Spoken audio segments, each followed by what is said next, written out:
പ്രിയപ്പെട്ട സഹോദരങ്ങളെ, നമ്മൾ ചിന്തിക്കുന്ന വിഷയം പരിഹാസകരുടെ പീഠങ്ങളിൽ പോയി ഇരിക്കരുത് എന്നതിനെക്കുറിച്ചാണ്.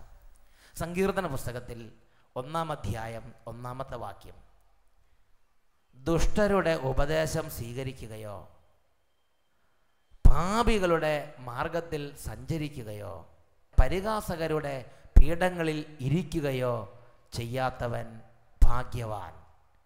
സമൂഹത്തിൽ 2-3 കാര്യങ്ങളുണ്ട്, അതിൽ ഒരു കാര്യം മാത്രമേ എടുക്കുന്നുള്ളൂ, അതാണ് പരിഹാസകർ. സമൂഹത്തിൽ ഒരു വിഭാഗം ആളുകളുണ്ട്, ആ ആളുകളുടെ പ്രത്യേകതയാണ് പരിഹാസം, പുച്ഛം. അതിൻ്റെ വേറൊരു വാക്കാണ് നിന്ദ. നിന്ദിക്കുക, പുച്ഛിക്കുക, പരിഹസിക്കുക, പരിഹാസ പേര് വിളിച്ച് നിന്ദാ വചനങ്ങൾ ഉച്ചരിച്ച് ദുഃഖിപ്പിച്ചാൽ ദൈവത്തിൻ്റെ വചനം വെളിപ്പെടുത്തുകയാണ്, നിങ്ങൾ എന്ത് പറഞ്ഞ് പരിഹസിച്ചോ അത് തന്നെ നിങ്ങളുടെ തലയിലേക്ക് വരും. നിങ്ങൾ ചട്ടുകാല എന്ന് വിളിച്ച് പരിഹസിച്ചാൽ നിങ്ങൾക്ക് അടുത്ത് ജനിക്കാൻ പോകുന്ന കുട്ടി ഒരു ചട്ടുകാലനായിരിക്കും. എന്നും അത് കണ്ടുകൊണ്ടിരിക്കേണ്ടി വരും. ആ ചട്ടുകാലിനെ എടുത്തുകൊണ്ട് നടക്കേണ്ടി വരും. വിക്കുള്ളതും സംസാരിക്കുമ്പോൾ സ്ഫുടതയില്ലാത്തതുമായ ആളുകളെ പുച്ഛിക്കുകയും നിന്ദിക്കുകയും ചെയ്താൽ നീ എന്ത് പറഞ്ഞ് പുച്ഛിക്കുന്നോ അത് ഒന്നുകിൽ നിൻ്റെ ശരീരത്തിലേക്ക് വരും, അല്ലെങ്കിൽ ഡെയിലി നീ കാണേണ്ട വിധം നിൻ്റെ മുമ്പിൽ അതുണ്ടാവും. ഉറപ്പാ. കാരണം ദൈവവചനമാണ് അത് പഠിപ്പിച്ചിട്ടുള്ളത്. യെശയ്യായുടെ പുസ്തകത്തിൽ 28-ാം അധ്യായത്തിൽ 22-ാമത്തെ തിരുലിഖിതം, യെശയ്യായുടെ പുസ്തകം 28-22, അവിടെ നമ്മൾ വായിക്കുന്നത് എങ്ങനെയാണ്? നിന്ദിക്കരുത്, നിന്ദിച്ചാൽ നിങ്ങളുടെ ബന്ധനങ്ങൾ കഠിനമാകും. വായിച്ചു നോക്കിക്കേ, യെശയ്യ 28-22. നിന്ദിക്കരുത്, അതിനാൽ നിങ്ങൾ നിന്ദിക്കരുത്, നിന്ദിച്ചാൽ നിങ്ങളുടെ ബന്ധനങ്ങൾ കഠിനമാകും. ദേശം മുഴുവൻ്റെയും മേൽ വരാനിരിക്കുന്ന നാശത്തെക്കുറിച്ചുള്ള സൈന്യങ്ങളുടെ കർത്താവിൻ്റെ വിധി ഞാൻ കേട്ടു. എല്ലാ കുടുംബങ്ങളിലേക്കും ഇത് വരും, എല്ലാ ഓഫീസുകളിലേക്കും ഇത് വരും, എല്ലാ ജീവിത അന്തസ്സുകളിലേക്കും ഇത് വരും. നിന്ദിക്കരുത്, നിന്ദിച്ചാൽ നിങ്ങളുടെ ബന്ധനങ്ങൾ കഠിനമാകും. നിങ്ങളുടെ ബന്ധനങ്ങൾ കഠിനമാകും എന്ന് പറഞ്ഞ എന്താ അർത്ഥം? അത് പൊട്ടിക്കാൻ അത്ര എളുപ്പമല്ല. ജീവിതത്തിൽ പല ബുദ്ധിമുട്ടുകളും രോഗങ്ങളും പ്രശ്നങ്ങളും വൈകല്യങ്ങളും വരാം. അതൊക്കെ പ്രാർത്ഥിക്കുമ്പോൾ മാറും, അല്ലെങ്കിൽ എന്തെങ്കിലും ചികിത്സ ചെയ്യുമ്പോൾ മാറും. അതും അല്ലെങ്കിൽ ആരെങ്കിലും സാമ്പത്തികമായി സഹായിച്ചാൽ ആ കുടുംബം രക്ഷപ്പെടും. എന്നാൽ നിങ്ങൾ നിന്ദിക്കുകയും പുച്ഛിക്കുകയും പരിഹസിക്കുകയും ചെയ്യുന്നൊരു ജീവിതം നയിച്ച് നിങ്ങൾ എന്ത് പുച്ഛിച്ച് പറഞ്ഞോ, നിങ്ങൾ ആരെ നിന്ദിച്ചുവോ, നിങ്ങൾ ആരെ പരിഹസിച്ചുവോ, ആ പരിഹാസം നിങ്ങളുടെ കുടുംബത്തിലേക്ക് വന്നാൽ വേറൊരാൾ നിങ്ങൾക്ക് വേണ്ടി പ്രാർത്ഥിച്ചാൽ പെട്ടെന്ന് ഫലിക്കുമെന്ന് വിചാരിക്കേണ്ട. വേറൊരാൾ നിങ്ങളെ സഹായിച്ചാൽ ആ സഹായം കൊണ്ട് നിങ്ങൾ രക്ഷപ്പെടുമെന്ന് വിചാരിക്കരുത്. ഒരു ചെറിയ ചികിത്സാവിധികളോ അലോപ്പതിയോ ആയുർവേദ ഹോമിയോപ്പതിയോ അങ്ങോട്ട് ചെയ്തു എന്ന് വിചാരിച്ചാൽ ആ ചികിത്സാവിധികൾ നിങ്ങൾക്ക് ഫലിക്കും നിങ്ങൾ വിചാരിക്കരുത്. ആ ചികിത്സാവിധികൾ കൊണ്ട് രക്ഷപ്പെടാൻ പറ്റുമെന്ന് നിങ്ങൾ വിചാരിക്കരുത്. കാരണം അഴിക്കാൻ പറ്റാത്ത കഠിനമായ ഒരു പീഡയാണ് ഇപ്പം നിങ്ങളുടെ ശരീരത്തിൽ ഇരിക്കുന്നത്. ഡോക്ടർമാർ അവരുടെ കഴിവിൻ്റെ പരമാവധി ചികിത്സിക്കും, പക്ഷേ അവർ പറയും ഞങ്ങളുടെ പ്രതീക്ഷ വിട്ടു, ഇനി ദൈവത്തിന് മാത്രമേ എന്തെങ്കിലും ചെയ്യാൻ പറ്റൂ.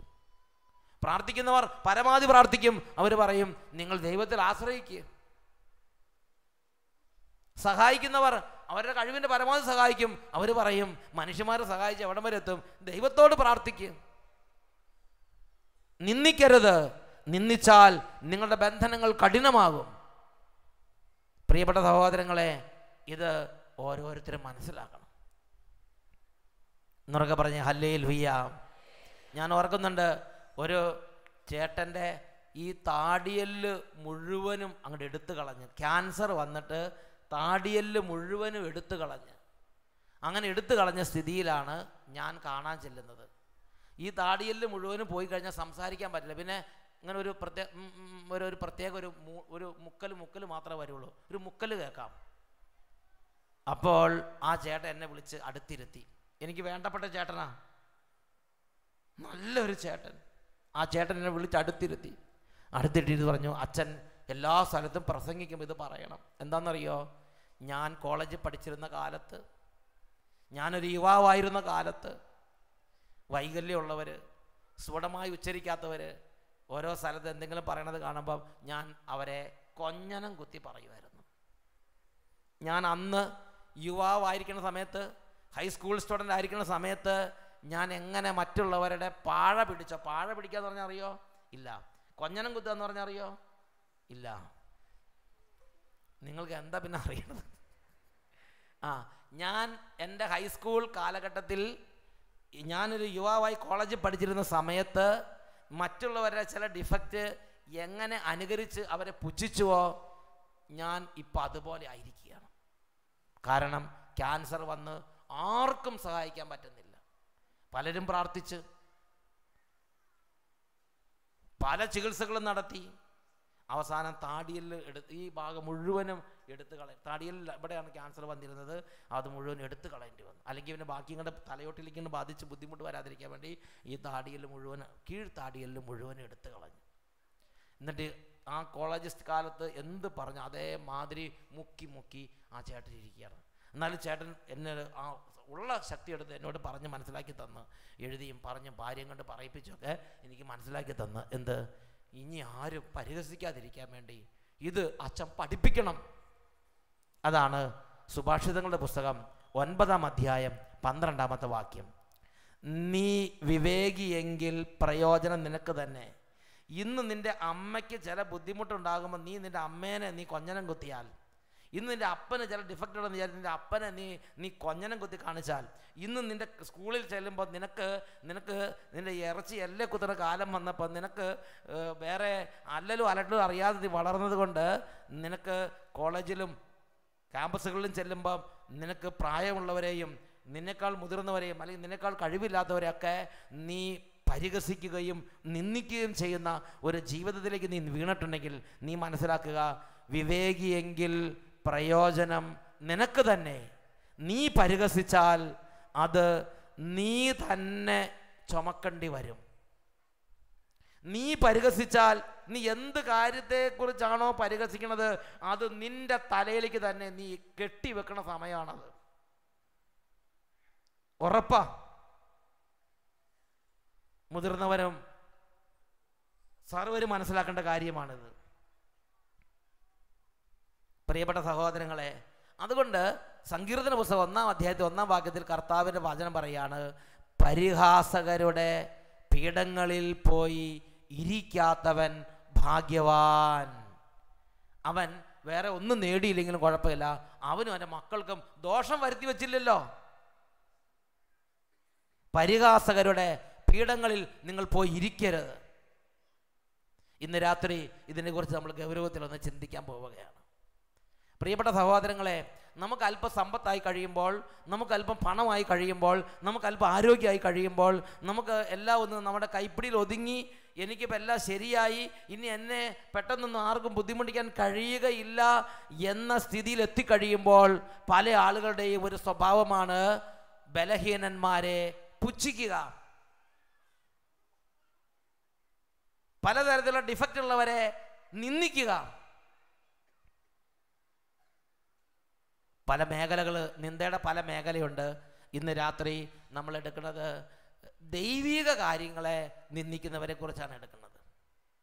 ഞാൻ ഈ അടുത്ത കാലത്ത് ഒരു സഹോദരനോട് സംസാരിച്ചപ്പോൾ ആ സഹോദരൻ പറയുകയാണ്, ഞങ്ങളുടെ അടുത്ത്, അന്ന് റബ്ബർ തോട്ടത്തിന് വിലയുള്ള കാലമാണ്, റബ്ബറിനൊക്കെ നല്ല വിലയുള്ള കാലമാണ്, തിരുവിതാംകൂർ പ്രദേശമാണ്. അവിടെ പറയുന്നത് എങ്ങനെയാണ്, ഞങ്ങളുടെ അടുത്ത് അർദ്ധരാത്രി വരെ, ഒരു രാത്രി 1 മണി 2 മണി വരെ വീടുകളിൽ ഭയങ്കര ഒച്ചയും ബഹളവും അട്ടഹാസമാണ്. എന്താ കാരണം? പണം വന്നു, വേറെ കുഴപ്പമൊന്നുമില്ല, അപ്പോൾ മൂക്കറ്റം മദ്യപിക്കുക, കൂട്ടുകാരെ വിളിച്ച് മദ്യപിക്കുക, അപ്പന് മക്കൾ ഒന്നിച്ചിരുന്ന് മദ്യപിക്കുക, മദ്യപിച്ചിട്ട് അട്ടഹാസം. മദ്യപിച്ചിട്ട് അർമാദിച്ചിട്ടുള്ള വലിയ പരിഹാസങ്ങൾ, പുച്ഛവചനങ്ങൾ, നിന്ദാവചനങ്ങൾ. പ്രധാനമായിട്ട് അവർ പറയണത്, മദ്യപിച്ച് ലക്ക് കെട്ട് കഴിയുമ്പോൾ അവർ പറയുന്നത് പ്രാർത്ഥിക്കുന്നവരെ പുച്ഛിക്കുക. ഇടവകയിലെ കാര്യങ്ങളെ മദ്യപിച്ച് അങ്ങനെ മേളം കൂടി, അങ്ങനെ മദ്യപാനികളുടെ സംഘം അവിടെ കൂടിയിരുന്ന് എന്ന് പറഞ്ഞാൽ റോഡ് പക്കത്തോ കള്ളുഷാപ്പിലെ കാര്യമല്ല. നല്ല ക്രിസ്ത്യാനികളുടെ വീട്ടിൽ രാത്രി 7 മണി 8 മണിക്ക് ശേഷം ഫ്രണ്ട്സ് എല്ലാം കൂടെ വന്നിരുന്ന് ഈ കുടിയും ഇതെല്ലാം കൂടെ കഴിഞ്ഞിട്ട് ഭയങ്കരമായ അട്ടഹാസവും പുച്ഛവും നിന്ദയും പരിഹാസ ചിരികളും പരിഹാസമായ വെല്ലുവിളികളും ഉയർത്തുകയാണ്. അടുത്തുള്ള വീട്ടുകാർ പറയുകയാണ്, രാത്രി 1 മണി 2 മണി വരെയൊക്കെ ഇത് നീണ്ടുപോവുകയാണ്. പ്രിയപ്പെട്ട സഹോദരങ്ങളെ, മനുഷ്യൻ്റെ ജീവിതത്തിൽ ഓരോ കാലഘട്ടങ്ങളിൽ അവൻ എളിമപ്പെട്ടോ പ്രാർത്ഥിച്ചോ അല്ലെങ്കിൽ മറ്റുള്ളവർ പ്രാർത്ഥിച്ചോ അനുഗ്രഹങ്ങൾ വന്നു കഴിയുമ്പോൾ സാത്താൻ അവനെ വഴിതെറ്റിച്ച് അവനെ എത്തിക്കുന്ന ഒരു തകർച്ചയുടെ മേഖലയാണ് ദൈവിക കാര്യങ്ങളെ പുച്ഛിക്കുക, ദൈവിക കാര്യങ്ങളെ നിന്ദിക്കുക, ദൈവത്തെ നിന്ദിക്കുക, ദൈവത്തെ പുച്ഛിക്കുക, ദൈവഭക്തന്മാരെ ദുഷിക്കുക. അങ്ങനെ ദൈവഭക്തന്മാരെ ദുഷിക്കുന്ന ഒരു വ്യക്തിയെക്കുറിച്ച് വിശുദ്ധ വചനം നമുക്ക് നൽകുന്ന മുന്നറിയിപ്പ് ഇങ്ങനെയാണ്: നിന്റെ ജീവിതത്തിൽ ദൈവഭക്തനെ ആദരിക്കാൻ നീ പഠിക്കണം. നീ ദൈവഭക്തനെ ആദരിക്കുന്നതിന് പകരം നീ ദൈവഭക്തനെ പുച്ഛിക്കാനും നിന്ദിക്കാനും തുടങ്ങിയാൽ നിന്റെ ജീവിതത്തിലേക്ക് കഠിനമായ തരത്തിലുള്ള ബുദ്ധിമുട്ടുകളും തകർച്ചകളും അത് കൊണ്ടുവരും. ചെറിയ കുട്ടികളാണ് അങ്ങനെ ചെയ്യുന്നതെങ്കിലും വലിയ ആളുകളാണ് അങ്ങനെ ചെയ്യുന്നതെങ്കിലും അവരുടെ കുടുംബത്തിലും അവരുടെ ജീവിതത്തിലും പ്രശ്നങ്ങളുണ്ടാവും. രാജാക്കന്മാർ 2-ാം പുസ്തകം 2-ാം അധ്യായം 23, 24, 25 തിരുലിഖിതങ്ങൾ. 2 രാജാക്കന്മാർ 2-ാം അധ്യായം 23 മുതൽ 25 വരെ തിരുലിഖിതങ്ങൾ. അവിടെ നമ്മൾ കാണുന്നത് എങ്ങനെയാണ്? ഏലീഷ ഒരു രാജ്യത്ത് ശുശ്രൂഷ ചെയ്ത് മറ്റൊരു സ്ഥലത്തേക്ക് പോവുകയാണ്. പോകുന്ന സമയത്ത് ഏലീഷയുടെ ചുറ്റിനും കുറച്ച് കുട്ടികൾ കൂടി. കുട്ടികൾ എന്ന് പറഞ്ഞാൽ തീരെ ചെറിയ കുട്ടികൾ. ആ കുട്ടികൾ കൂടി ഏലീഷയുടെ ചുറ്റും കൂടിയിട്ട് അവർക്ക് ഈ ഏലീഷയെക്കുറിച്ച് ഒരു പരിഹാസം. പട്ടണത്തിൽ നിന്ന് വന്ന ചില ബാലന്മാർ അവനെ പരിഹസിച്ചു. എന്താ പരിഹസിച്ചത്? കഷണ്ടി തലയാ ഓടിക്കോ, കഷണ്ടി തലയാ ഓടിക്കോ എന്ന് ഈവറ്റകളെല്ലാം കൂടെ കൂക്കി വിളിക്കുക. ഇറച്ചിയല്ലേ കുത്തനെ കുറച്ച് കുട്ടികളുണ്ടായിരുന്നു. പട്ടണത്തിൽ വന്നവര് ഇങ്ങനെ ഇരിക്കുന്ന കുട്ടികളുണ്ടല്ലോ, അതുങ്ങൾ ഏലീഷയെ കണ്ടപ്പോൾ ഇന്നൊന്നിലെ ഒന്നും അല്ല, എത്രയോ കാലങ്ങൾക്ക് മുമ്പാണ് ഏലീഷയെ കണ്ടപ്പോൾ അതുങ്ങൾക്ക് ഈശോമിശിഹായ്ക്ക് സ്തുതി എന്ന് പറഞ്ഞ് കൊടുക്കാനല്ല തോന്നണത്, പ്രഭോ നമസ്കാരം എന്ന് പറയാനും അല്ല തോന്നണത്, ഗുഡ് മോർണിംഗ് എന്നും പറഞ്ഞിട്ടില്ല. പിന്നെന്താ പറഞ്ഞത്? കഷണ്ടി തലയാ ഓടിക്കോ. ഒരു തവണ അവിടെ എഴുതിയിട്ടുള്ളെങ്കിലും കുട്ടികളാണ്, ഒരു തവണ അങ്ങനെ സെൻസർ ചെയ്ത് നിർത്തില്ല. Praise the Lord. കുട്ടികൾ കൂടിക്കഴിഞ്ഞാൽ, അതും 1-2 അല്ല, കുറേ കുട്ടികൾ ഗ്രൂപ്പായി കൂടിക്കഴിഞ്ഞുള്ള സ്വഭാവം നിങ്ങൾ മനസ്സിലാക്കണം. കഷണ്ടി തലയാ എന്ന് പറഞ്ഞ് നിങ്ങളുടെ എല്ലാം കൂടെ കൂടി ഏലീഷയുടെ ചുറ്റിനും കൂടി. ഏലീഷ അവൻ തിരിഞ്ഞു നോക്കി. കുട്ടികൾക്ക് പേടിയില്ല. കുട്ടികൾ പറഞ്ഞു, ഇതിനേക്കാൾ വലുത് ഞങ്ങൾ കണ്ടിട്ടുള്ളതാണ്, പിന്നെ അപ്പം ഈ കഷണ്ടിത്തല എന്ന് പറഞ്ഞ് ഈ കുട്ടികൾ കൂസലില്ലാതെ നിന്നു. ഉടനെ ഏലീഷ കർത്താവിൻ്റെ നാമത്തിൽ എന്തോ വഴക്കങ്ങ് പറഞ്ഞു. എന്തായി സംഭവം? എന്തായി? ഉടൻ തന്നെ കാട്ടിൽ നിന്ന് 2 പെൺകരടികൾ ചാടിയിറങ്ങി 42 ബാലന്മാരെ പിച്ച് ചീന്തിയിട്ടു. 42. അപ്പോൾ ബാക്കിയുള്ളവർ ചെയ്തിട്ടുണ്ടാവും? ഓടി രക്ഷപ്പെട്ട്. Praise the Lord. ഓടി രക്ഷപ്പെട്ടു. അപ്പോൾ മിനിമം ഒരു 10-60 കുട്ടികളെങ്കിലും അവിടെ ഉണ്ടായിരുന്നിരിക്കണം. 42 എണ്ണത്തിൽ 2 പെൺകരടികൾ 42 എണ്ണം ചീന്തിയിട്ടുണ്ടെങ്കിൽ സമയം കുറേ പിടിക്കും. അപ്പോഴേക്കും ബാക്കി കുറേ എണ്ണം ഓടി രക്ഷപ്പെട്ട് കാണും. Praise the Lord. പ്രിയപ്പെട്ട സഹോദരങ്ങളെ, ഞാൻ ചോദിക്കട്ടെ, ഈ ഏലീഷയിലൂടെ സംസാരിച്ചത് ആരാ? അപ്പോൾ പരിഹസിക്കുന്നതിനെ ദൈവത്തിൻ്റെ ആത്മാവ് വളരെ സാരല്ലെന്നാണ് വിചാരിക്കുന്നത്. ആണോ? സാരല്ലെന്നാണ് വിചാരിക്കുന്നത്. പല പാപങ്ങളെക്കുറിച്ച് സാരല്ല മക്കളെ എന്ന് പറഞ്ഞ് കർത്താവ് അങ്ങോട്ട് ചേർത്ത് പിടിക്കുന്നത്. പക്ഷേ പരിഹസിക്കുന്ന സ്വഭാവത്തെ, പരിഹസിക്കുന്ന കാര്യത്തെ മുഖസ്വഭാവമാക്കി അല്ലെങ്കിൽ ബ്രാൻഡ് നെയിം പോലെ ആക്കി എടുത്തിട്ടുള്ളവരുടെ പ്രത്യേക ശ്രദ്ധയ്ക്ക് ദൈവവചനം നൽകണം. പരിഹാസത്തെ ദൈവം ടോളറേറ്റ് ചെയ്യുന്നില്ല. ഒരു സ്ഥലത്തും ബൈബിളിൽ നമ്മൾ കാണുന്നുണ്ട് പരിഹാസത്തെ ദൈവം ടോളറേറ്റ് ചെയ്യുന്നില്ല. പ്രിയപ്പെട്ട സഹോദരങ്ങളെ, 42 ബാലന്മാരെ അവിടെ ഡെഡ് ബോഡിയായി മാറി. പിച്ച് ചെയ്ത് അടിച്ച് തല്ലി കീറി അവിടെ ഇട്ട്. എലീഷ പിന്നെ ഒരു സെക്കൻഡ് അതിനെക്കുറിച്ച് സഹതപിക്കുകയോ ഒരു സെക്കൻഡ് അതിനെക്കുറിച്ച് മൈൻഡ് ചെയ്യുന്നില്ല. എലീഷ അടുത്ത സ്ഥലത്തേക്ക് നടന്നങ്ങോട്ട് പോയി. ഇപ്പോൾ നോക്ക്, ദൈവത്തിൻ്റെ ഒരു ക്രമീകരണം. കുട്ടികളാന്ന് പറഞ്ഞിട്ട് കാര്യമില്ല, നല്ല അടി അങ്ങോട്ട് കൊടുക്കുമ്പോൾ കാര്യം മനസ്സിലായിക്കോളും. കിട്ടേണ്ടടുത്ത് കിട്ടുമ്പം തെളിയേണ്ട ബുദ്ധി തന്നെ തെളിയും. പിന്നെയുള്ള കുട്ടികൾക്ക് പരിഹസിക്കാൻ തോന്നിയിട്ടില്ല. പ്രിയപ്പെട്ട സഹോദരങ്ങളെ, അതുപോലെ മറ്റൊരു രംഗം, ഇത്തിരി മുതിർന്ന ഒരാളുണ്ട്. അതാണ് യേശയ്യാ പ്രവാചകന്റെ ഗ്രന്ഥത്തിൽ 37ഉം 38ഉം അധ്യായങ്ങളിൽ കാണുന്നത്. അതൊരു ചക്രവർത്തിയാണ്. യേശയ്യാ പ്രവാചകൻ ഗ്രന്ഥം 36ഉം 37ഉം അധ്യായങ്ങളിലാണ് കാണുന്നത്. എന്താണ് ആ ചക്രവർത്തിയുടെ പ്രത്യേകത? ആ ചക്രവർത്തി സെന്നാകെരീബ് ചക്രവർത്തി എന്ന പേരുള്ള ചക്രവർത്തിയാണ്. വളരെ ലോകപ്രസിദ്ധനായ ചക്രവർത്തിയാണ്. നിനവേ പട്ടണത്തിൽ വസിക്കുന്ന ചക്രവർത്തിയാണ്. അസീറിയൻ സാമ്രാജ്യത്തിൻ്റെ തലവനാണ് ഈ സെന്നാകെരീബ് ചക്രവർത്തി. ആ കാലഘട്ടത്തിൽ ഏതാണ്ട് ഇപ്പോൾ അല്ലെങ്കിൽ വേൾഡ് പവറായി നിൽക്കുന്ന അമേരിക്കയെ പോലെ ആ കാലഘട്ടത്തിൽ വേൾഡ് പവറായിരുന്നു അസീറിയൻ സാമ്രാജ്യം. അതിൻ്റെ തലവനാണ് ഈ സെന്നാകെരീബ് ചക്രവർത്തി. ഈ സെന്നാകെരീബ് ചക്രവർത്തി നോക്കുമ്പോൾ ഒരു രാജ്യം, ആ രാജ്യത്തെ കീഴടക്കാൻ വേണ്ടി ഇങ്ങനെ വന്നു. ആ രാജ്യത്തിൻ്റെ പേരാണ് യൂദാ രാജ്യം. ആ യൂദാ രാജ്യത്ത് ഒരു ഭരണാധികാരി ഉണ്ടായിരുന്നു. ആ ഭരണാധികാരിയുടെ പേരാണ് ഹെസക്കിയ രാജാവ്. ഈ ഹെസക്കിയ രാജാവ് ഭരിക്കുന്ന യൂദാ രാജ്യത്തെ കീഴ്പ്പെടുത്താൻ ഈ സെന്നാകെരീബ് തീരുമാനിച്ചു. അങ്ങനെ ലക്ഷോപലക്ഷ സൈന്യങ്ങളുമായി ഈ സെന്നാകെരീബ് ചക്രവർത്തി ഈ യൂദയാ രാജ്യത്തിന് ചുറ്റിനും വന്ന് പാളയമടിച്ച്. പ്രിയപ്പെട്ട സഹോദരങ്ങളെ, ഒരു ചെറിയ രാജ്യമാണ് യൂദയാ രാജ്യം. ഈ സെന്നാകെരീബ് ചക്രവർത്തിനെ പിടിച്ചു നിൽക്കാൻ യൂദയാ രാജ്യത്തിന് കഴിവില്ല. അതുകൊണ്ട് ഹെസക്കിയ രാജാവ് ജനങ്ങളോട് പറഞ്ഞു, ജനങ്ങളെ ഭയപ്പെടരുത്, നമുക്ക് ദൈവത്തോട് പ്രാർത്ഥിക്കാം. നമുക്ക് ചുറ്റിലും ഭീകര വിപത്തുകളാണ് വന്ന് നിൽക്കുന്നത്, നമുക്ക് ദൈവത്തോട് പ്രാർത്ഥിക്കാം എന്ന് ഈ ഹെസക്കിയ രാജാവ് തൻ്റെ രാജ്യത്തെ പാവപ്പെട്ട ജനങ്ങളോട് പറഞ്ഞു. ഇപ്പോൾ ഒരു പ്രശ്നം വന്നാൽ വികാരിച്ച് പറയാണ്, മക്കളെ നമുക്ക് കർത്താവിനോട് പ്രാർത്ഥിക്കാം. ചുറ്റിനും ശത്രുക്കളും വിപത്തുകളും വന്ന് നിൽക്കുകയാണ്, പ്രത്യേകിച്ച് ആയുധങ്ങളൊന്നും ഇല്ല. എങ്കിലും ശരി, രാജാവ് പറഞ്ഞു, നമുക്ക് ദൈവത്തോട് പ്രാർത്ഥിക്കാം, ദൈവം നമ്മളെ രക്ഷിക്കും. ഇത് കേട്ടപ്പോ പുച്ഛം. സെന്നാകെരീബ് ചക്രവർത്തിക്ക് പുച്ഛം, സെന്നാകെരീബ് ചക്രവർത്തിക്ക് പരിഹാസം. ദൈവം രക്ഷിക്കും. ഇതാണ് സെന്നാകെരീബ് ചക്രവർത്തിയുടെ പ്രതികരണം. നിരവധി യുക്തിവാദികൾ ഇന്ന് പ്രാർത്ഥനാ സങ്കേതങ്ങളിലേക്ക് ഓടുന്നവരെയും ധ്യാന കേന്ദ്രങ്ങളിലേക്ക് പോകുന്നവരെ ഇതേമാതിരി പുച്ഛിക്കുക. ധ്യാന കേന്ദ്രം, പ്രാർത്ഥന, തട്ടിപ്പ്, അങ്ങനെ അങ്ങോട്ട് രോഗം സുഖപ്പെടുകയാണെങ്കിൽ പിന്നെ ഈ മെഡിക്കൽ കോളേജിലേക്ക് എന്തിനാ? പിന്നെ ഇതൊക്കെ എന്തിനാ? പിന്നെ ആ മദർ രോഗം എന്താ സുഖപ്പെടുത്താതിരുന്നത്? അല്ലെങ്കിൽ ഇന്നയാൾ രോഗമെന്ന് മരിച്ചു പോയല്ലോ, എന്താ ഈ പ്രാർത്ഥിക്കുന്നവർ പോയി സുഖപ്പെടുത്താതിരുന്നത്? ഇങ്ങനെ ദുഷിവാക്കുകൾ പറയുക. അങ്ങനെ ദുഷിവാക്കുകൾ പറയുന്ന ചിലർ നിങ്ങളുടെ കുടുംബത്തിൽ ഇരിക്കുന്നുണ്ടാവും, ഓരോ പ്രദേശത്തും ഉണ്ട്.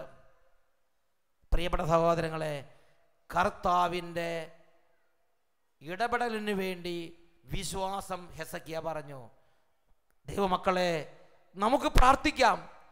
ആയുധങ്ങളോടുകൂടെ, സർവ്വസന്നാഹങ്ങളോടുകൂടെ വളരെ ശക്തനായ പ്രബലനായ ചക്രവർത്തിയാണ് നമുക്കെതിരെ ചുറ്റിനും പാളയം അടിച്ചിരിക്കുന്നത്. നമുക്ക് ഇടം വലം തിരിയാൻ നിവൃത്തി, നമുക്ക് ആയുധമില്ല, സാരമില്ല, നമുക്ക് ദൈവത്തോട് പ്രാർത്ഥിക്കാം, ദൈവമുണ്ട്. അപ്പോൾ ഈ സെന്നാകെരീബ് ചക്രവർത്തി പറയാണ്, പുച്ഛം, പരിഹാസ വാക്കുകൾ രാജ്യത്തെ ജനങ്ങൾക്ക് പറഞ്ഞു കൊടുക്കുകയാണ്.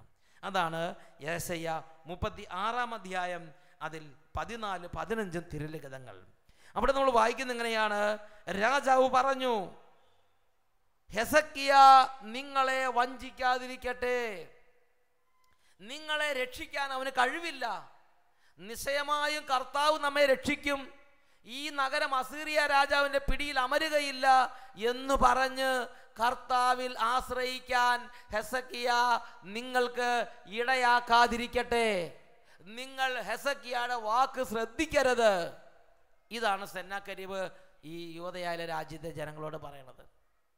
നമ്മുടെ ഇടവകയിലെ വൈദികർ ചിലപ്പോൾ പറയും, മക്കളെ പ്രാർത്ഥിക്ക്. പക്ഷേ പരിഹാസികളും പുച്ഛം, നിന്ദ, ഇങ്ങനെയുള്ള ദുർപീഡയുള്ളവരും അതിനെ നിഷേധിക്കും. എന്നും അങ്ങനെ പ്രാർത്ഥിച്ചുകൊണ്ടിരുന്നിട്ട് എന്താ കാര്യം? താൻ പാതി ദൈവം പാതി. അങ്ങനെ കൺവെൻഷൻ ഗ്രൗണ്ടിൽ ഓടി, ആ കൺവെൻഷൻ ഗ്രൗണ്ടിൽ പോയി അടഞ്ഞു കിടന്നിട്ട് എന്താ കാര്യം? ആ പള്ളി പോയി അടകടപ്പ് കിടന്നിട്ട് എന്താ കാര്യം? ആ സമയത്ത് ഇവിടെ എന്തെങ്കിലും ചെയ്താൽ അങ്ങനെയുള്ള പുച്ഛവചനങ്ങൾ പറയുക. ഇടവേഗല വികാരിച്ച് പറയും, കുർബാനയ്ക്ക് വാ, കുമ്പസാരിക്ക്, പ്രാർത്ഥിക്ക്, വലിയാഴ്ച ജോലിക്കൊന്നും പോകരുത്, ഞായറാഴ്ച ദിവസം വിശുദ്ധമായി ആചരിക്ക്. അല്ലെങ്കിൽ ബിഷപ്പുമാർ പറയും. അപ്പോൾ ചാനലിലൂടെയും പത്രങ്ങളിലൂടെയും പരിഹാസവും പുച്ഛവും കോരിച്ചൊരിയുക. അതേമാതിരിയാണ് സെന്നാകെരീബ് ചക്രവർത്തി ചെയ്തത്. സെന്നാകെരീബ് ചക്രവർത്തി ദുഷിവാക്കുകൾ അങ്ങോട്ട് കോരിച്ചൊരിഞ്ഞു. ദൈവം രക്ഷിക്കും, ദൈവം രക്ഷിക്കും എന്ന പൊള്ളയായ വാക്കുകൾ കൊണ്ട് ഹെസക്കിയ നിങ്ങൾ വഞ്ചിക്കാതിരിക്കട്ടെ. അല്പം ബുദ്ധിയൊക്കെ ഉപയോഗിക്കണം, ഇനിയും അല്പം ബുദ്ധിയൊക്കെ ഉപയോഗിക്കണം എന്നൊക്കെ പറഞ്ഞ് ഇങ്ങനെ പറയാം. Praise the Lord. പ്രിയപ്പെട്ട സഹോദരങ്ങളെ, 18ഉം 19ഉം തിരുലിഖിതങ്ങൾ, 36-ാം അധ്യായം 18ഉം 19ഉം തിരുലിഖിതങ്ങൾ. അവിടെ എന്താ കാണുന്നത്? കർത്താവ് നമ്മെ രക്ഷിക്കും എന്ന് പറഞ്ഞ് ഹെസക്കിയ നിങ്ങളെ വഞ്ചിക്കാതിരിക്കട്ടെ. ഏതെങ്കിലും ജനതയുടെ ദേവന്മാർ അസീറിയ രാജാവിൻ്റെ കയ്യിൽ നിന്ന് തങ്ങളുടെ ജനത്തെ രക്ഷിച്ചിട്ടുണ്ടോ? ഹാമാത്തിൻ്റെയും അർപ്പാദിൻ്റെയും ദേവന്മാർ എവിടെ? സെവാർവൈമിൻ്റെ ദേവന്മാർ എവിടെ? സമരിയായെ എൻ്റെ കയ്യിൽ നിന്ന് മോചിപ്പിക്കാൻ അവർക്ക് കഴിഞ്ഞോ? ചക്രവർത്തി ചോദിക്കുകയാണ്. 20-ാമത്തെ വാക്യം.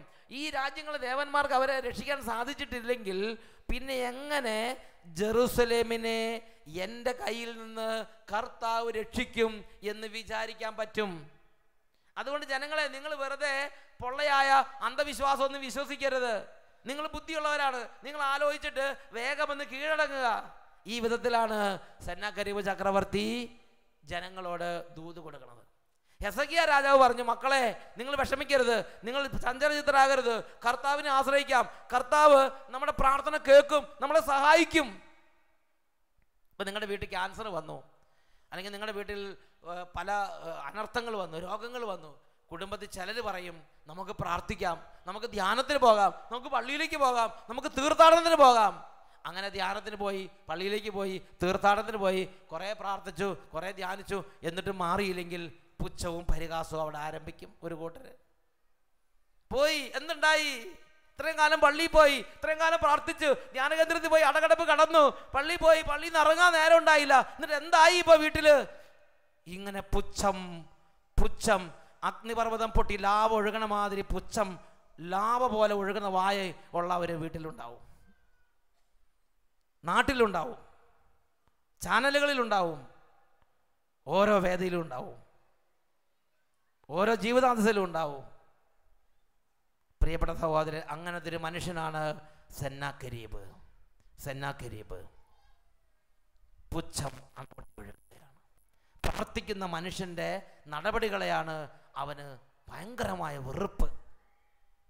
പ്രിയപ്പെട്ട സഹോദരങ്ങളെ, ഈ ഒരു പുച്ഛവാക്കുകളും നിന്ദവാക്കുകളും ഈ ഹെസക്കിയ എന്ന രാജാവിനെതിരെയാണ് സംസാരിച്ചതെങ്കിലും സ്വർഗത്തിലെ ദൈവം അത് കേട്ടു. ദൈവം ഉടനെ ഇടപെട്ടു. ദൈവം യേശയ്യ എന്ന് പറയുന്ന പ്രവാചകനെ വിളിച്ചു. യേശയ്യ പ്രവാചകനെ വിളിച്ചിട്ട് ദൈവം യേശയ്യ പ്രവാചകനോട് ഒരു കാര്യം അരുളി ചെയ്തു.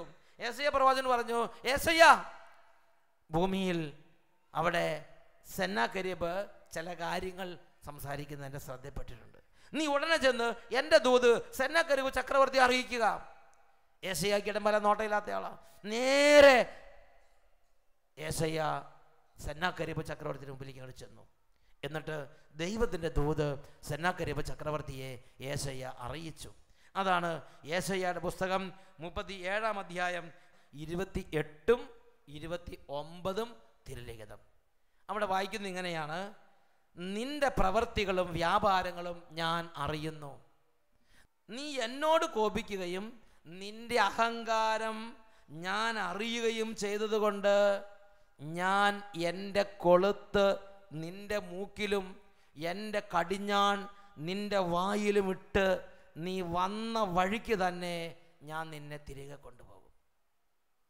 എൻ്റെ കൊളുത്ത് നിന്റെ നീ ചക്രവർത്തിയാണ്, നീ സെന്നാക്കരീബാണ്, നീ അസീറിയൻ സാമ്രാജ്യത്തിൻ്റെ ഭരണാധികാരിയാണ്. നിന്നെ വെല്ലാൻ ഇന്ന് ഭൂമിയിൽ ആരുമില്ല, നീ പറഞ്ഞാൽ തിരിച്ചു പറയാൻ ആരുമില്ല. പക്ഷേ നിനക്ക് മുകളിൽ ഒരുവനുണ്ടെന്ന് നീ അറിയേണ്ടതിന് എൻ്റെ കൊളുത്ത് നിന്റെ മൂക്കിലും എൻ്റെ കടിഞ്ഞാൺ നിന്റെ വായിലും ഇട്ട് നീ വന്ന വഴിക്ക് തന്നെ ഞാൻ നിന്നെ കൊണ്ടുപോകും എന്ന് ദൈവം യേശയ്യാ പ്രവാചകൻ വഴി സെന്നാകെരീബ് ചക്രവർത്തിയെ അറിയിച്ചു. പ്രിയപ്പെട്ട സഹോദരങ്ങളെ, ശരീരത്തിന് രോഗമില്ല, ബുദ്ധിക്ക് കേടില്ല, ഇഷ്ടംപോലെ സൈന്യം, ഇഷ്ടംപോലെ സമ്പത്ത്, അധികാരം, സർവ്വതും ഈ സെന്നാകെരീബിനുണ്ട്. എങ്ങനെയാണ് കർത്താവ് എനിക്ക് കൊളുത്തിടണമെന്ന് അദ്ദേഹത്തിന് അറിയാൻ പാടില്ല. അന്ന് രാത്രി അദ്ദേഹം കടന്നു. അദ്ദേഹത്തിന് അനുതാപം ഉണ്ടായില്ല, അദ്ദേഹത്തിന് ഹൃദയം എളിമപ്പെട്ടില്ല. അദ്ദേഹം അന്ന് രാത്രി അങ്ങനെ കടന്നു. അന്ന് രാത്രിക്ക് രാത്രി ദൈവദൂതന്മാർ അയക്കപ്പെട്ടു. ദൈവദൂതന്മാർ അസീറിയൻ ചക്രവർത്തിയായ സെന്നാകെരീബ് ചക്രവർത്തിയുടെ പട്ടാളക്കാരുടെ പാളയങ്ങളിലേക്ക് ഇറങ്ങി 5 മിനിറ്റ് ഒരു വിളയാട്ടം. അവർക്ക് 5 മിനിറ്റ് കളിക്കാൻ അവസരം കൊടുത്തു.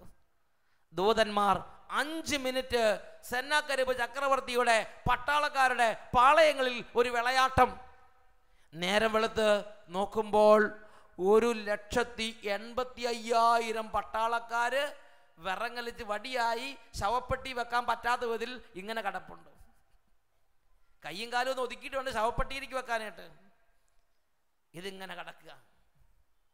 എത്ര എണ്ണ? ഒരെണ്ണോ രണ്ടെണ്ണോ അല്ല, 1,85,000 പട്ടാളക്കാരാണ് ഒറ്റയടിക്ക് മരിച്ചു വീണത്. അത് നമ്മൾ വായിക്കുന്നത് യേശയ്യായുടെ പുസ്തകത്തിൽ 37-ാം അധ്യായത്തിൽ 36 തൊട്ട് 38 വരെയുള്ള തിരുലിഖിതങ്ങൾ. അവിടെ നമ്മൾ വായിക്കുന്നത് ഇങ്ങനെയാണ്: കർത്താവിൻ്റെ ദൂതൻ അസീറിയക്കാരുടെ പാളയത്തിൽ കടന്ന് 1,85,000 പേരെ വധിച്ചു. 1,85,000 പേര്. ഒന്ന് ഭാവന കണ്ടു, എത്ര പേരാ? ആ സുനാമിയിൽ അന്ന് എല്ലാ രാജ്യങ്ങളിലും മരിച്ചതിനേക്കാൾ കൂടുതൽ ആളുകൾ. അന്ന് എത്രയോ JCB നിന്ന് വർക്ക് ചെയ്തിട്ടാണ് എല്ലാം ഒന്ന് മറവ് ചെയ്തത്. ഇന്തോനേഷ്യയിലും ജപ്പാനിലും ഓരോ രാജ്യങ്ങളിലും. Praise the Lord. ഇത് JCB ഇല്ലാത്ത കാലം ഈ 1,85,000 ഡെഡ് ബോഡികൾ കിടക്കുക. നേരം വെളുത്തപ്പോൾ ഇങ്ങനെ ഇത്രയും ശവപ്പെട്ടി കരുതിയിട്ടുണ്ടോ? എന്ത് കാര്യത്തിലാണോ സെന്നാകെരീബ് ചക്രവർത്തി ഊറ്റം കൊണ്ടിരുന്നത്, ആ ഊറ്റം കൊണ്ടിരുന്ന കാര്യം പിറ്റേ ദിവസം നേരം വെളുത്തപ്പോൾ ചുക്കിനും ചുണ്ണാമ്പിനും കൊള്ളാത്ത വിധം കിടക്കുകയാണ്. പ്രാരാബ്ധമായി കിടക്കുകയാണ്, ബാധ്യതയായി മാറിയിരിക്കുകയാണ്. നിങ്ങളുടെ ആരോഗ്യമോ, നിങ്ങളുടെ തണ്ടും തടിയോ, നിങ്ങളുടെ ബുദ്ധിയോ, നിങ്ങളുടെ സഹപ്രവർത്തകരോ, നിങ്ങളുടെ പാർട്ടിക്കാരോ ഒക്കെ ആയിരിക്കാം ഒരുപക്ഷെ നിങ്ങൾ ഊറ്റം കൊള്ളുന്ന ഘടകം. കർത്താവ് കരമുയർത്തുമ്പോൾ സഹായകൻ ഇടറുകയും സഹായിക്കപ്പെട്ടവർ വീഴുകയും ഇരുവരും ഒരുമിച്ച് നിലം പതിക്കുകയും ചെയ്യും. ബലവാൻ ചണനാര് പോലെയും അവന്റെ പ്രവൃത്തികൾ തീപ്പരി പോലെയും രണ്ടും ഒരുമിച്ച് കത്തി നശിക്കും. പ്രിയപ്പെട്ട സഹോദരങ്ങളെ, സെന്നാകെരീബ് ചക്രവർത്തി കൊട്ടും കൊരവയും ഇല്ലാതെ, വാദ്യഘോഷങ്ങളില്ലാതെ, പടഹധ്വനികളില്ലാതെ അടക്ക ഒതുക്കം തന്നെ പഠിക്കും. അടങ്ങി ഒതുങ്ങി നടക്കാൻ തന്നെ പഠിക്കും. ഇളക്കം കൂടുതലുള്ളവർക്ക് അടങ്ങി ഒതുങ്ങി നടക്കാൻ ഒരു കാലം ഉണ്ടാവും.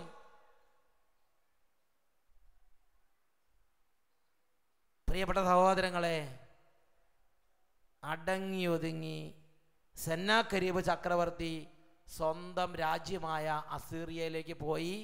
സ്വന്തം പട്ടണമായ നിനവയിൽ മിണ്ടാതെ പോയി വസിച്ച് മര്യാദ പഠിച്ച് അദ്ദേഹം തുടർന്ന് നമ്മൾ വായിക്കുന്നത് ഇങ്ങനെയാണ്: ഉണർന്നപ്പോൾ അവരെല്ലാം മരിച്ചു കിടക്കുന്നത് കണ്ടു. അപ്പോൾ അസീറിയ രാജാവായ സെന്നാകെരീബ് തിരിച്ചുപോയി. മിണ്ടാട്ടമില്ല, വെല്ലുവിളിയില്ല, കാഹളധ്വനികളില്ല, ആരവങ്ങളില്ല, കൊട്ടും കൊരവയില്ല. അപ്പോൾ സെന്നാകരീബ് രാജാവ് തിരിച്ചുപോയി നിനവയിൽ വസിച്ച് തൻ്റെ ദേവനായ നിസ്രോക്കിൻ്റെ ക്ഷേത്രത്തിൽ ആരാധന നടത്തുമ്പോൾ അവനെ പുത്രന്മാരായ അദ്രാമലേക്, ഷരേസർ എന്നിവർ ചേർന്ന് വാളുകൊണ്ട് വധിച്ചിട്ട് അറാറത്തിൻ്റെ ദേശത്തേക്ക് ഓടി രക്ഷപ്പെട്ടു. എന്താ അതിൻ്റെ അർത്ഥം? ഇപ്പോൾ അടക്കോതുക്കായിട്ടോ അപ്പനെ അടക്കോതുക്കായിട്ട് അപ്പൻ വീട്ടിൽ പോയിട്ട് കുറച്ച് പ്രാർത്ഥനയും കുറച്ച് എളിമയൊക്കെ പരിശീലിക്കുക. പണ്ട് യുദ്ധവും കോലാഹലമായിട്ട് നടന്നിരുന്ന ആളാ, ചക്രവർത്തിയായിരുന്നു. ഇപ്പോൾ കുറച്ച് പ്രാർത്ഥനയും കുറച്ച് ഒരു മര്യാദക്കുള്ള നടവ് ശീലിക്കുക. അപ്പോൾ 2 മക്കൾ വീട്ടിലുണ്ട്. അവർക്ക് പെട്ടെന്നൊരു തോന്നാബുദ്ധി. അവർ ചിന്തിക്കുകയാണ്, കുറച്ച് കാലമായിട്ടൊരു കത്തി ഇവിടെ തുരുമ്പ് പിടിച്ചിരിപ്പുണ്ടല്ലോ, അതിന് ഇതുവരെ ഒരു ഉപയോഗം ഉണ്ടായിട്ടില്ല. അവരാ കത്തി എടുത്ത് തേച്ച് മൂർച്ച കൂട്ടി. അപ്പൻ ഇങ്ങനെ നിന്ന് പ്രാർത്ഥിച്ചുകൊണ്ടിരിക്കുക. അപ്പോൾ ഈ കത്തിയായിട്ട് അവർ പ്രാർത്ഥനാ മുറിയിലേക്ക് കടന്നു. പ്രാർത്ഥനാ മുറിയിലേക്ക് കടന്നിട്ട് ആ അപ്പനെ അവിടെ കുത്തി പിളർത്തിയിട്ടു. എന്തിനു വേണ്ടിയാണ് ഈ മക്കൾ ഇത് ചെയ്തത്? പല രാജകുടുംബങ്ങളിലും ഭരണാധികാരിയായ അപ്പനെ വധിച്ച് രാജ്യത്തിന് അധികാരം തട്ടിയെടുക്കുന്ന മക്കളെ കുറിച്ച് നമ്മൾ കേട്ടിട്ടുണ്ട്. എന്നാൽ ഇവിടെ രാജ്യത്തിന് അധികാരവും ചെങ്കോലും കിരീടവും തട്ടിയെടുക്കാൻ വേണ്ടിയായിരുന്നോ ഈ മക്കൾ അപ്പനെ കൊന്നത്? അങ്ങനെയായിരുന്നെങ്കിൽ അവർ ഓടി രക്ഷപ്പെടേണ്ട കാര്യമില്ല. അവർ ആ കൊട്ടാരത്തിൽ നിന്ന് അധികാരം പിടിച്ചെടുത്ത് പിറ്റേ ദിവസം ഭരണം തുടങ്ങിയേനെ. അവർ അവിടെ നിന്നില്ല. കൊന്നതിന് ശേഷം അവരുടെ ഡ്യൂട്ടി കഴിഞ്ഞു, അവർ ഓടി അടുത്ത രാജ്യത്തേക്ക് ഓടി രക്ഷപ്പെട്ട്. വേറൊരു വാക്കി പറഞ്ഞാൽ അവർക്കൊരു ദുർബുദ്ധി തോന്നി. അപ്പന്മാർ പ്രത്യേകം ശ്രദ്ധിക്കണം. നിങ്ങൾ ഇരിക്കുന്ന സ്ഥാനവും നിങ്ങൾ ഇരിക്കുന്ന കസേരയും നിങ്ങളെ ആക്കി വച്ചിരിക്കുന്ന സ്ഥാനവും ഒരു നിസ്സാര കാര്യമാണെന്ന് ചിന്തിക്കരുത്. അവിടെ ഇരുന്ന് ഓരോ ദുഷിവാക്കുകളും ഓരോ പരിഹാസവും ഓരോ ദൂഷണവും, അഹങ്കാരിയുടെ വായിൽ നിന്ന് ദൂഷണവും പരിഹാസവും പുറപ്പെടുന്നു. അതേമാതിരി നിങ്ങൾ പുറപ്പെട്ടാൽ നിങ്ങളുടെ മക്കൾക്ക് പോലും സുബോധം നഷ്ടപ്പെട്ട് ദുർബുദ്ധിയാവും. വേണ്ടാത്തത് ചിന്തിക്കുക, തോന്നാബുദ്ധി തോന്നുക. ആരും ഇവർക്ക് പറഞ്ഞു കൊടുത്തതല്ല. രാജ്യത്തിന് അധികാരം പിടിച്ചെടുക്കാൻ വേണ്ടി ഗൂഢാലോചനയുടെ ഭാഗമല്ല ഇത്. ഒരു തോന്നാബുദ്ധി. അപ്പനെ ഇങ്ങനെ വിട്ടാൽ പറ്റില്ല. അപ്പനെ കൊല ചെയ്തിട്ടേ ഇവർക്ക് ആ ബുദ്ധി ആ അടക്കം വരുള്ളൂ. പ്രിയപ്പെട്ട സഹോദരങ്ങളെ, നിസ്സാര കാര്യമല്ല നിന്ദയും പുച്ഛവും. പുച്ഛിക്കുക, നിന്ദിക്കുക, പരിഹസിക്കുക. ഇത് എത്ര വലിയ സ്ഥാനത്തിരിക്കുന്ന വ്യക്തിയാകട്ടെ, നീ ഒരു പാർട്ടി നേതാവോ, നീ ഒരു ഓഫീസറോ, നീ ഒരു പ്രസ്ഥാനത്തിൻ്റെ തലവനോ, ഒരു സമുദായത്തിൻ്റെ തലവനോ, അല്ലെങ്കിൽ ഒരു പ്രത്യേക തരത്തിലുള്ള ഒരു ഇടംവല നോട്ടമില്ലാത്ത ഒരാളോ, നീ ആരും ആയിക്കൊള്ളട്ടെ, നീ ശ്രദ്ധിക്കേണ്ടത് ശ്രദ്ധിക്കണം. ദൈവത്തിൻ്റെ വചനം വളരെ കർശനമായി നിരോധിച്ചിരിക്കുകയാണ്. നീ ദൈവഭക്തന്മാരെ നിന്ദിക്കരുത്, ദുഷിക്കരുത്. അവരെ നീ നിന്ദിക്കുകയോ ദുഷിക്കുകയോ അരുത്. ഹല്ലേലൂയ. എന്നുറക്കെ പറഞ്ഞ ഹല്ലേലൂയ.